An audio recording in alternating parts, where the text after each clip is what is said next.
guess we can go ahead and get started while everyone's joining. My name is Shantae Harris. I work for Venture for Climate Tech through Second Muse. Second Muse is a global innovation and impact firm that launches funds, incubators, accelerators, and innovation programming across the globe.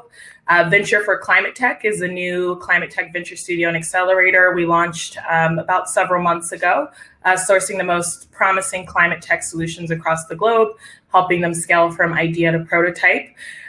Really excited for this discussion in particular because prior to my joining, the Venture for Climate Tech team spent many years helping carbon offsets companies, corporations think through things like carbon modeling. And I think, now carbon is such a big topic and everyone's talking about it. And we're joined by leaders and experts who are really thinking about what does it mean to use a carbon modeling tool? How can any company, regardless of size, really start to share insights and really think about what it means for them to incorporate an existing framework or tool into their impact operations and supply chain.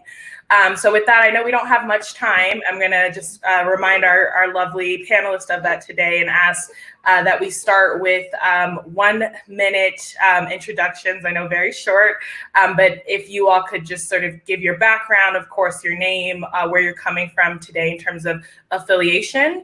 And I'll start with Austin. Can you tell us a little bit about Climate Neutral and your work? Sure. Quick mic check. Good. Awesome. Don't want to start talking and 3 minutes later find out that everybody's just watching me mouth the words. So I'm founding CEO of a small nonprofit called Climate Neutral. We started about 2 years ago with the goal of providing a simple consumer-facing label for carbon neutrality. To try to raise the expectation of what carbon neutrality means, standardize it for consumers, make it easy to understand. In the process of doing this, we realized that there really wasn't much out there as far as great technology for helping companies assess what their carbon emissions are, which is one of the key things you have to do in order to get to carbon neutrality. So we built an internal tool that we used to certify our first 100 companies, and then pretty quickly realized that there was an opportunity to bring this to a much wider audience, and that's what we're in the process of doing now. It's nothing super fancy. We're a small nonprofit, but we've realized that there's a lot of opportunity now to help companies just kind of develop a basic understanding of carbon emissions, and are looking forward to bringing that to as many companies as we possibly can. Great, thanks, Austin. And I love your mention of being a small nonprofit. I think it shows the power of really thinking about this issue and tackling it from different sectors, and acknowledging that I think we all can play a role here. Josh, going to move on to you. Can you tell us about Row AI and, of course, the Crane tool, which I think I mentioned previously, my team and I have played around with a lot for our companies and then our own work. Sure. Quick mic check. Am I good? Okay. You're all set. All right. So, my name is Josh Brown. I'm a founder at Row AI. We're a small for-profit data science company. And we collaborated with Prime. We still collaborate with Prime Coalition in the development of the Crane tool. cranetool.org for anyone that hasn't yet logged on to the tool. By way of background, because I think it's relevant and it kind of talks to Nicole's point earlier about how this space needs everyone. My background was as a mechanical engineer. I spent about 18 years as an engineer in professional auto racing. And then I went back to school at Columbia about 10 years ago and got a PhD under Klaus Lackner, who's a direct air capture carbon pioneer for any of the climate tech people in the room. And during that time, I founded Row AI as a hobby to do some sports analytics. And we quickly migrated that to a data science company focused on climate impact. And about 3 years ago, I met Sarah Carney from Prime. This was on the heels of the Prime NYSERDA Climate Impact Assessment Report, which identified the gap in the space for estimating emissions reduction potential for early stage carbon mitigation technologies. And the end of that report said the next step is to build a tool to do just that. So that's what the Crane tool attempts to do. And that's what I work on with a team of data scientists and software engineers. And that's why I'm here. Great, thanks, Josh. Love your mention of NYSERDA, the New York State Energy Research Development Agency. They're actually a funder of our Venture Studio and Accelerator program, and always doing great work. So it's nice to know about those ties there. Isabel, hello, welcome. Really excited to have you here. I would love if you could share a little bit about your role and sort of what the goals are for your team and how you all are really engaging with carbon modeling. Thank you very much. I'm happy to be here. Isabel, you sound a bit far. Your volume's a bit low, unfortunately. Yeah, if you could speak up a little bit. Is it better now? A little bit. I think it works. I don't. If we can raise the volume, perhaps it might be better. But I think people can hear you. Does that sound right, Austin? Can you hear? Yep. Okay. Let's go with it. So my name is Isabel Garza. I am an economic affairs officer at the UN Conference on Trade and Development, and one of the main programs at Untitled is focused on enterprise accounting and reporting. We basically promote international harmonization and high quality of enterprise reporting through to ensure transparency, financial stability, and investment. And we achieve these objectives by facilitating exchange of views and best practices, building consensus, developing guidance documents and tools, and providing technical assistance to member states on financial and sustainability reporting. We have particularly an intergovernmental working group of experts on international standards of accounting and reporting, or ISAR. And since the adoption of the 2030 Agenda for Sustainable Development, ISAR has been focusing on harmonization of companies' reporting on their contribution to the SDG implementation. And we developed guidance on core indicators for entity reporting to measure the private sector contribution to the SDGs, including the environmental area, but also economic and social dimension. Great, thanks, Isabel. Yeah, I'm excited to dive a bit later into how you all think about such just vast regions, right, and different sizes of companies that you're supporting. Okay, so thanks for those intros. Excited to get into some of the more detailed questions. Josh, would love to start with you. Given your work with ROAI and then of course with Crane, what data is really taken into account when companies are thinking about carbon modeling, and what would you recommend for companies as they're considering data in this process? Yeah, that's a great question. I'd say as far as Crane is concerned and trying to look at forward projections, unlike say at one end of the spectrum, there might be a life cycle analysis tool. And then somewhere in the middle, there could be, say, an assessment of current carbon mitigation technologies, maybe as part of renewables, as part of a portfolio, a broader portfolio where it's fairly straightforward to quantify or estimate what the emissions reduction could be.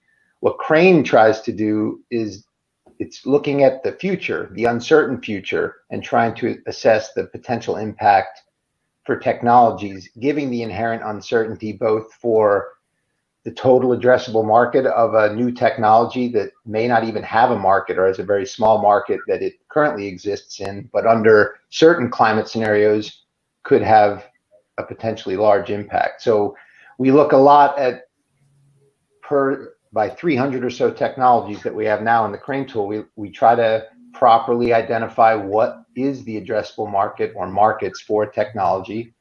That's a big piece of data. And then how that market may change under a known set of climate uncertainties. So into the weeds of each technology, we really need to understand the inputs. Like, for example, in vitro pork or cricket protein don't have the same sets of inputs as carbon mitigation technologies as, say, carbon injected cement, flywheel storage, some things like that. So we need to actually have robust data sets that inform most of the required inputs for every one of these technologies so that the user can go to Crane and without having all the knowledge or all of that information on their own, Crane comes armed with a really robust, transparent, referenceable set of data inputs that inform the baseline model. So a user can just get started. They don't need to understand what the addressable market for insect protein is going to be. To that end, the data collection itself is not trivial, and you don't want to just brute force it because that's probably not sustainable, as you want to be able to grow, into thousands of technologies. So we actually spend time even building software tools to allow for efficient data collection. And that's something that you may not do in a historical analysis tool where all the information is already present. And then, frankly, the outputs of a model and how we present that data is arguably just as important as the quality of the inputs. We spend a lot of time between Prime and RoAI and our Crane community just trying to figure out how to present and communicate the data in a logical way and present the analysis straightforwardly. Yeah, thanks for that, Josh. It makes me think about the companies that our team supports, very early stage, a lot of times still figuring out product market fit, really understanding their customers. So I think your point on, not needing to know the total addressable market and still being able to get started is so key. And I don't only see that for early stage companies. I see that for even innovation arms of corporates that I've worked with that are maybe just now starting to look at a specific market and explore that piece and how their existing work can tailor to that specific issue or opportunity. So thank you. Isabel, would love to move into hearing a little bit about you on companies, regardless of size. I think what's so amazing about this summit is that we were told, there's so many different types of companies here, early stage, established companies, different sectors as well. And I'm curious, as it relates to how all of these companies, regardless of size, can utilize, the guidance on core indicators for entity reporting for advancing sustainability goals, which I know you and your team have really been spearheading. Yes, absolutely. Our guidance on core indicators contains a limited number, just 33 indicators, as I said, in the economic, environmental, social, and institutional areas. And they are applicable to all types of companies, regardless of size and industry. So we aim to promote harmonization and comparability and build entry point or a baseline indicators. And on top, it can be complemented by other standards by industry or for bigger companies, but at least to have this minimum information. And the GCI, the guidance, assists governments to identify the contribution of the private sector in general at the national level, but also companies to promote and to prepare this data. And for this, we have made our guidance available in the 6 official languages of the UN. We identified that one of the main challenges that companies have is the lack of technical knowledge to measure this information. Therefore, we prepared a training manual and a series of tutorials that are available all in our website in Untitled Chapter to be downloaded for free. And it's important to highlight that the indicators look at sustainable development in an integrated and interlinked way, considering the different dimensions, economical, social, and environmental, and they for sure contain greenhouse gas emission measurements. But they also consider, for example, different areas within the environmental. We have 11 indicators in the environmental area, covering as well sustainable use of water, waste management, ozone-depleting substances and chemicals, and energy consumption. And they have been validated by more than 20 case studies developed for companies in different countries, industries, geographical regions, and sizes, including SMEs. Thank you. I think the validation from multiple entities and countries is so important in this conversation, especially as we think about companies that aren't only scaling in the U.S. or aren't only operating in the U.S. Like, how can we talk about this market, this opportunity, this challenge from a global perspective? So really glad that we get to have you here today to talk about that. Austin, hi, welcome you back to the discussion. Would love to hear from you around, what would a company learn from carbon modeling, and what impacts would that have on their bottom line, their employees, their overall brand? I know that you all are doing a lot of work to kind of build the branding around your own certification and what that means. And so really curious to hear what your thoughts are on that. Yeah, I mean, one of the things that we've realized in working with, I guess, 340 companies or so now is that every company is different, and some companies have been at it for years. In many cases, over 10 years, trying to really trace back way up into their supply chain, kind of the sources of their carbon emissions. And some companies are just realizing that their carbon emissions come from more than the air miles that they travel and the electricity that they use in their office. And we hear consistently that when companies go through the certification process, they feel like just the exercise of going and trying to track down data within their company is a valuable thing to experience. It creates more of a team dynamic around understanding carbon, and it creates an opportunity to look at different parts of the business and figure out how those parts might be contributing to climate change and specifically carbon emissions in a way that they just never even contemplated. So one of our sort of basic goals is just that there's like a universal literacy around the sources of carbon emissions that is ubiquitous as just knowing what your revenues and expenses are, which every company, of course, knows. And so when companies go through this exercise, what they learn is how they can do things better. They learn that some things are far less significant as a chunk of their total footprint than they maybe thought initially. They learn that maybe the things that they've been spending time on trying to fix or correct, or maybe not going to deliver the type of return that's that they're looking for in proportion to the time they're spending. So it has been really fascinating working with different types of entities, and then on the flip side, when companies go through this process, figuring out how best to reflect this work to consumers and to integrate it within the brand identity. And I think what's happening in the sustainability world is a very rapid shift from just general talk of sustainability to you can't talk about sustainability unless you're also talking about climate. And the fact that climate has become a centerpiece to sustainability is just a really important move, which isn't to say that, a wide range of sustainability metrics aren't important, but the climate can't be left out. Oh, got yourself on mute. Sorry about that. There we go. Nice. No, thanks, Austin. I think that's such a great point. All of what you mentioned around just really helping companies think through like what is going to have the most impact on their end. I think oftentimes we try to think about like a one-size-fits-all solution, and I think certainly we need frameworks and we need guidance, but ultimately a lot of this work takes looking internally at how companies are both operating, but then building their solutions and impact.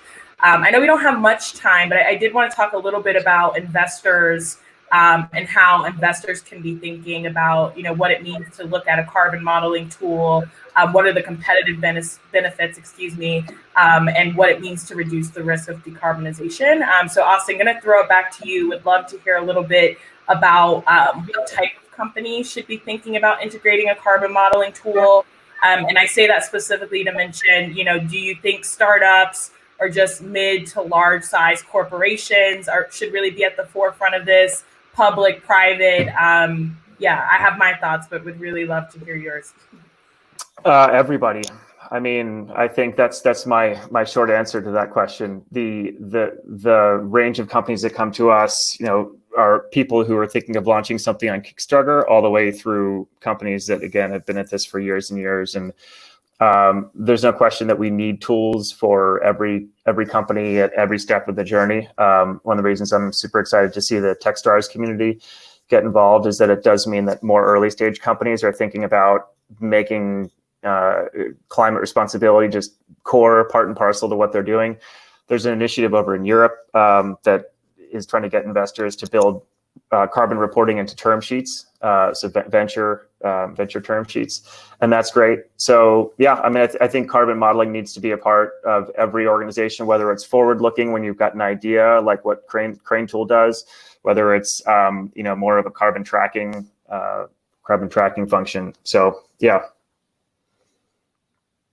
Yeah, I 100% agree. I think there's a role for everyone. And I love that even on our team, we're working with such early stage founders and we're having these conversations and they identify as climate tech companies. But I think, as we're building the solutions, we have to also be thinking about what the operations we're building looks like. So thank you for pointing that out, Austin. Josh, would certainly love to hear from you about investors, early stage private equity, who should really be thinking about using a tool like Crane?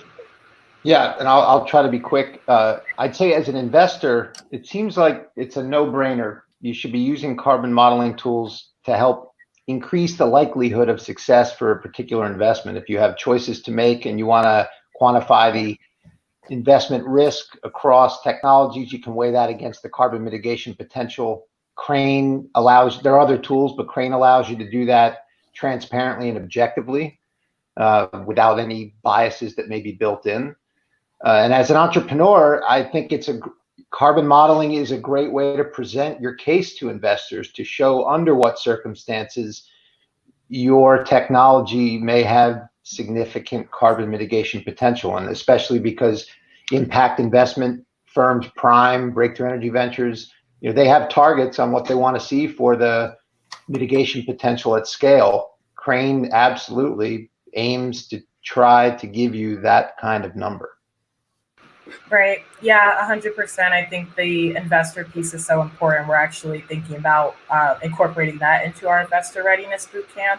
I know we do have to close out. Isabel, would love to start with you to help us close out. What is one action or takeaway that you want to leave the audience with as it relates to your work in this discussion? Yes, thank you. I think it would be good just for companies to know that there is a GCI as a tool that, together with the training manual and the tutorials, can help companies to measure the economic, environmental, and social impacts of their activities and track progress of their contribution to the achievement of the SDGs. And of course, this offers useful information for the management of the companies. And concerning the investments, there's evidence for sure in the financial sector that sustainable funds, for example, which focus on ESG factors, perform better than non-ESG portfolios during the pandemic in 2020, for example. For sure. Josh, how about you? Yeah, I'd reemphasize Nicole's point from the last panel is we really do need a down to the studs reorganization of the economy, and we need to rebuild the infrastructure with a sincere focus on climate and, importantly, climate risk as a foundation. And I think it's going to take an effort from everyone to make this happen. My advice to entrepreneurs would be to think outside of the four walls of your technology and recognize that you're one very important link on a much larger chain. This is a very dynamic system. And up until now, it's been very good at hiding externalities, and things like the Crane tool help to kind of peel back the layers of what those externalities are. For sure. And Austin?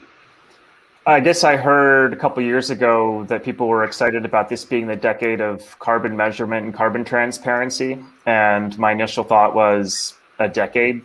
This has to be like a year or two. I mean, we're so far behind where we need to be. And to the extent that people can just commit to understanding the data quickly and then really focus on what the impact is that they're going to have, that's really the only way that we're gonna get where we need to be. So yeah, I mean, resist the temptation to spend 10 years measuring and understanding, and instead mobilize. For sure, there's a sense of urgency here, and I think what's incredible is that you all are offering the audience specific tangible tools, frameworks, insights to start thinking about these things. So highly recommend that you take a look at each of their tools. I've had a chance to look at what they're all building, how they're helping companies think through carbon modeling, and just so excited that we were able to have this discussion today, and that there's some takeaways for you all to think about as it relates to growing your businesses and being a part of the solution, really. So thank you, Techstars. Thank you, Josh, Isabel, and Austin. I'm looking forward to continuing the conversation.